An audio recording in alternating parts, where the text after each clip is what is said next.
How to create a mind map in Miro for brainstorming. Hey guys, in today's video, I'm going to show you how to create a mind map for brainstorming using Miro AI. So make sure to watch this video till the end and let's get started.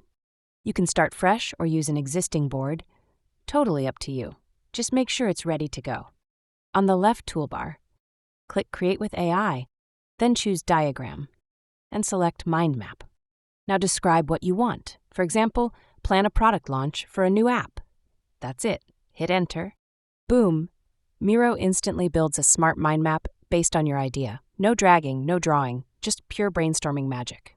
Click any node, hit the AI button, and expand with related ideas or questions. Keep growing your map as far as your creativity goes. Change colors, move branches, or add icons. Then save it, export it, or just leave it on your board for your next big move. That's all for the video.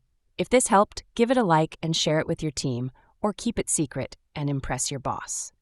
Subscribe for more Miro tips and hit the bell so you never miss a trick. Let us know in the comments, what's the next mind map you're going to create?